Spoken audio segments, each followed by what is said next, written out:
জীৱসমূহৰ আকুল, জীৱসমূহৰ কোনো সময়তে শান্তি নাই। সেইকাৰণে এই আকুল অৱস্থাৰ পৰা, মায়াৰ কবলৰ পৰা, কাল কলিৰ কোপৰ পৰা ৰক্ষা পাবৰ কাৰণে এই ভগৱন্তৰ প্ৰভুৰ অভয় চৰণ, ৰাতুল চৰণ নিশ্চিতভাৱে আমি গ্ৰহণ কৰিবই লাগিব। তাকেই কৈছে শৰণ। শৰণ নোহোৱা জীৱটোৱে কেতিয়া মুক্তি নাপাব। গতিকে জীৱ মুক্তিৰ প্ৰথম চৰ্ত হৈছে ভগৱন্ত প্ৰভুৰ চৰণত শৰণ আশ্ৰয় গ্ৰহণ কৰা।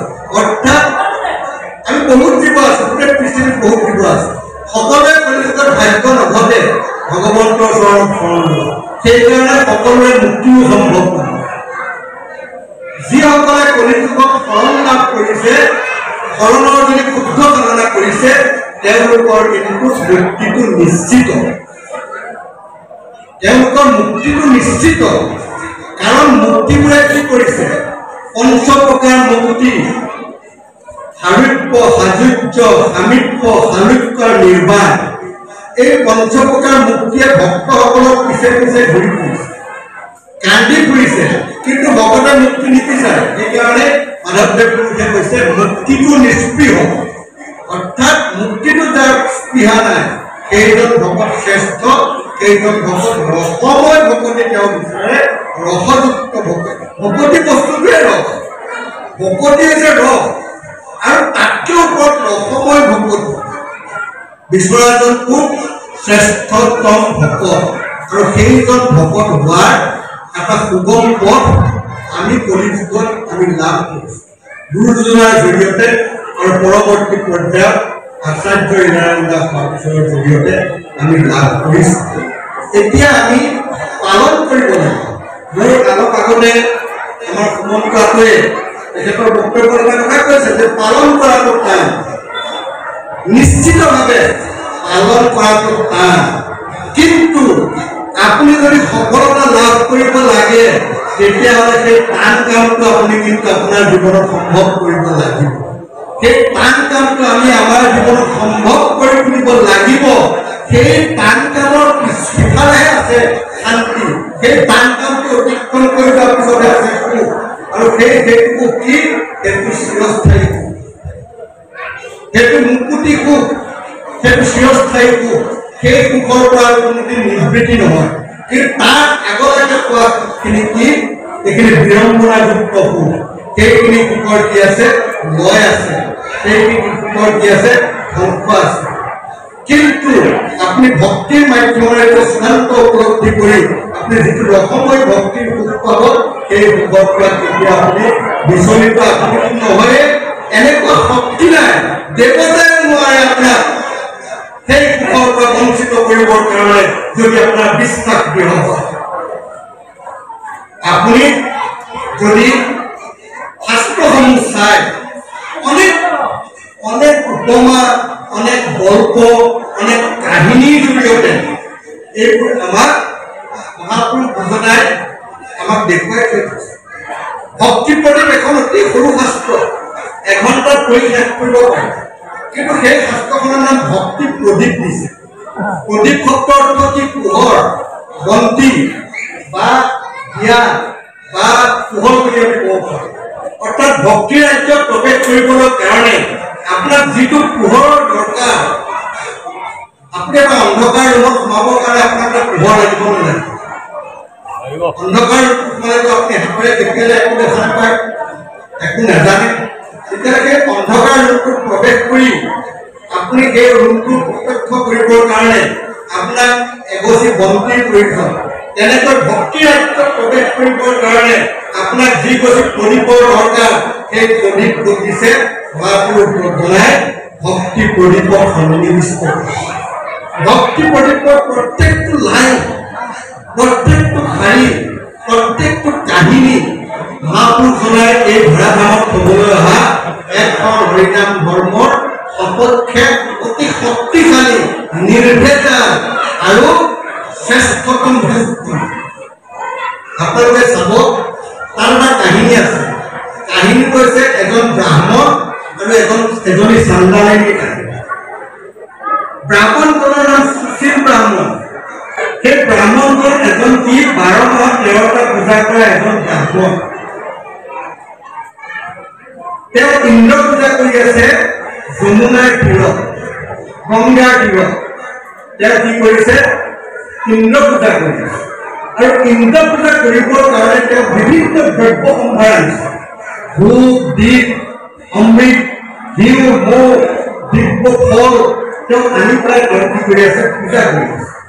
বিভিন্ন ধৰণৰ বুদ্ধ সংস্কৃত লোকে তেওঁ ইন্দ্ৰ পূজা কৰি আছে। এনেকুৱা সময়তে সেই ওচৰতে এখন চান্দাবৰ গাঁও আছে। চান্দাৰ মানে কি আটাইতকৈ অপবিত্ৰ, যাক চুলে চোৱা লাগে, যাক দেখিলে গা ধুব লাগে। মানুহ তেওঁলোকে মানুহৰ শ্মশানত থাকি মানুহক তেওঁলোকে জ্বলায় আৰু মানুহৰ কেতিয়াবা মাংসৰে তেওঁলোকে মদ্যপান কৰে। ইমান অপবিত্ৰ জাতি বুলি তেওঁলোকক বেলেগে নুচুৱে, বেলেগে তেওঁলোকৰ হাতেৰে নেখায়, তেওঁলোকৰ গাঁৱলৈ নাযায়, তেওঁলোকক নুচুৱে। এনেকুৱা অপবিত্ৰ জাতিৰ এখন গাঁও আছে। সেই গাঁওখনৰ পৰা কেইজনমান ছোৱালী গা ধুব, গংগাত গা ধুই তেওঁলোক স্নান কৰি তেওঁলোক পবিত্ৰ হ'ব। এই মানসে গাঁৱৰ পৰা ওলাই আহিছে। ওলাই আহি দেখিলে যে নদীৰ পাৰৰ পানীত এজন ব্ৰাহ্মণে কিবা পূজা কৰি আছে। বিভিন্ন ধৰণৰ দুৰ্বুদ্ধ সংস্কৃত শ্লোকেৰে সুন্দৰ ধূপ ধূনা দিব্য সুগন্ধৰে আৰু ফল মূল ঘি মৌ এনেকুৱা বিভিন্ন দ্ৰব্যৰে তেওঁ পূজা কৰি আছে। তেতিয়া ছোৱালীজনীৰ 16 বছৰীয়া ছোৱালী, একেবাৰে সৰু ছোৱালী, ছোৱালীজনীৰ কৌতূহল বুজি যে এই ব্ৰাহ্মণজনে কি কৰি আছে। একো খোজ পেলাই চুক চাবাকৈ ব্ৰাহ্মণজনলৈ ওচৰলৈ আহি ভাবিলে দেৱ আপোনাক এটা প্ৰশ্ন কৰোঁ। যেতিয়া এবাৰ দুবাৰ চোৱা নাই তেওঁ খং উঠিছে যে মই ব্ৰাহ্মণ, মোক যে মাতিবলৈ ভয় কৰে, চান্দালি দিওঁ মোক মাতিছ, তেওঁ মাতেই দিয়া নাই। যেতিয়া দুবাৰ তিনিবাৰ প্ৰশ্ন কৰি পেলাই ঘূৰি চালে কি হ'ল কওক বোলে আপুনি কাক পূজা কৰিছে। তেতিয়া তেওঁ খং উঠিছে, তোক মই কিয় কম, মই কাক পূজা কৰিছো ক'বলৈ কি দৰকাৰ, মই জনাৰ যোগ্যতা আছে নেকি। মই অনন্ত কোটি ব্ৰহ্মাণ্ডৰ ত্ৰিলোক্যৰ অধিপতি ইন্দ্ৰক মই পূজা কৰিছো, ইন্দ্ৰদেৱক পূজা কৰিছো। মোৰ কামনা তেওঁ স্বৰ্গৰাজ্যৰ এফাল দিব, মোক অমৃত খাবলৈ দিব আৰু মোক স্বৰ্গৰ অপেশ্বৰসকলৰ লগত মোক একেলগে তেওঁ সম্ভোগৰ সুবিধা দিব। এইকাৰণে মই তেওঁক পূজা কৰি আছো। এই কথা শুনাৰ লগে লগে এই 16 বছৰীয়া ছোৱালীজনীয়ে কাণ দুখনত আঙুলি দি তাৰপৰা দৌৰিছে, চি চি চি চি চি মই কাৰ লগত আলাপ কৰিলো, মই এটা অপবিত্ৰ পাষণ্ডৰ লগত আলাপ কৰিলো। দেখাত ব্ৰাহ্মণ কিন্তু ই যি কৰ্ম কৰিছে এই কৰ্ম মনুষ্যৰ নহয়, নাৰকীয় কৰ্ম কৰিছে। ইয়াৰ লগত আলাপ কৰি মোৰ গোটেই পুণ্য শেষ কৰি পৰিছে বুলি কাণত ধৰি কাণ দুখনত লৈ দৌৰিছে। দৌৰি তেওঁ মনটো কোনো প্ৰকাৰ ভাল নহয়, মনটো শান্তি পোৱা নাই। কি কৰিব কি নকৰিব। শেষত তেওঁ কি কৰিলে, সেই গঙাত গৈ পেলাই গা ধুলে। 108 বাৰ দৌৰ মাৰিছে, মাৰি তাৰ পৰা ওলাই আহি তেতিয়াও তেওঁ শান্তি হোৱা নাই।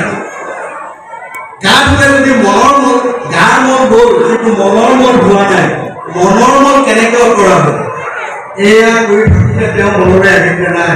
মই এতিয়া মনৰ মল আঁতৰাবৰ কাৰণে একমাত্ৰ পৰম পুৰুষৰ নাম কীৰ্তন কৰাৰ বাহিৰে মোৰ কোনো উপায় নাই। নহ'লে মোৰ মনৰ পৰা এই কথা কেতিয়াও নাযায় বুলি তেওঁ কি কৰিলে, এখন ফেনৰ ওপৰত ভৰ দি হাত দুখন ওপৰলৈ কৰি এনেকৈ ওপৰলৈ কৰি চকু দুটাকে অৰ্ধমৰা কৰি ভগৱানৰ ৰূপটো কৰি তেওঁ ক'ব কৃষ্ণ কৃষ্ণ কৃষ্ণ এনেকৈ মাতিলে।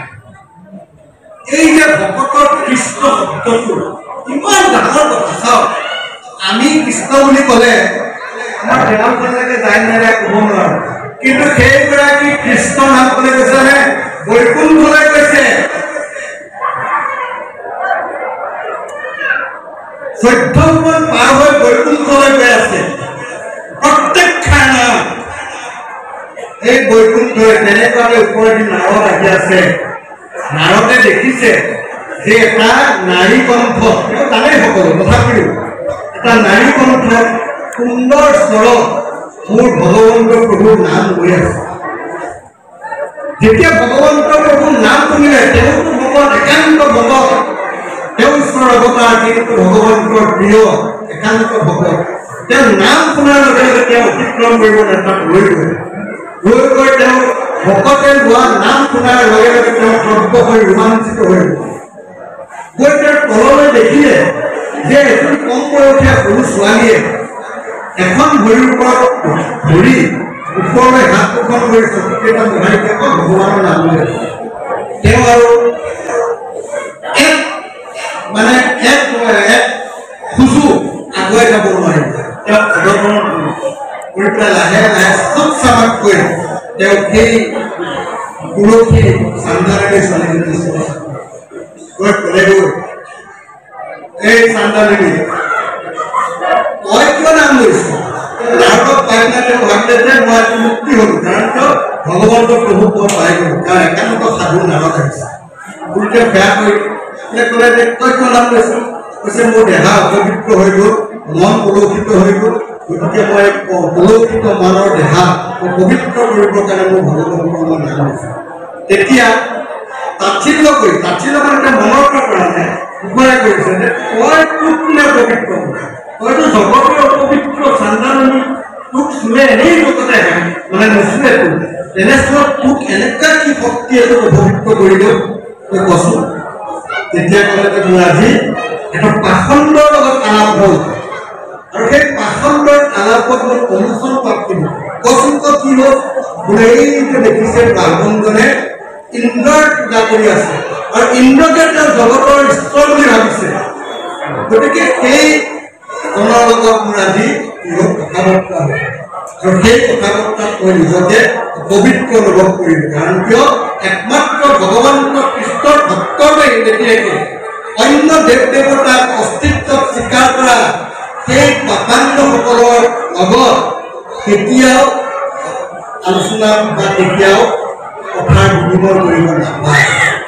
সেইকাৰণে মোৰ অনুচৰ পাব, সেই পাপৰ পৰা ৰক্ষা পাবৰ কাৰণে মই কি কৰিছোঁ? তেতিয়া নাৰদৰ দুই চকু অশ্ৰু তেওঁ বাগৰিব ল'লে, কান্দিবলৈ ধৰিলে। তেওঁ হাত দুখন জোৰ কৰি মা শব্দ কৰিছে যে যি তত্ত্ব ব্ৰহ্মাই বুজিছিল, যি তত্ত্ব হৰাই বুজিছিল, তাতোকৈ অধিক তত্ত্ব তই বুজিলি। তই আজি সমগ্ৰ বিশ্বৰ ত্ৰিভুৱনৰ তই আজি বন্দিনী আই মাতৃ পৰিণত হলি, তই আজি জগতৰ মাতৃ হলি। মই তোক প্ৰণাম কৰিছো, এই নাৰদে তোক প্ৰণাম কৰিছে। গতিকে এইটো হৈছে বিশ্বাস। এই বিশ্বাসটো যদি আনিব নোৱাৰো, তেতিয়াহ'লে আমি কি হ'ব? শৰণ লোৱাটো নহ'ব, শৰণ লোৱা আমাৰ লাভ নহয়। আৰু সেই বিশ্বাসটো যেতিয়া আহিব, তেতিয়া আমি পালন কৰিবৰ কাৰণে পৃথিৱীত এনেকুৱা শক্তি নাই যি শক্তিয়ে পালন কৰাৰ পৰা বাৰণ কৰিব পাৰে।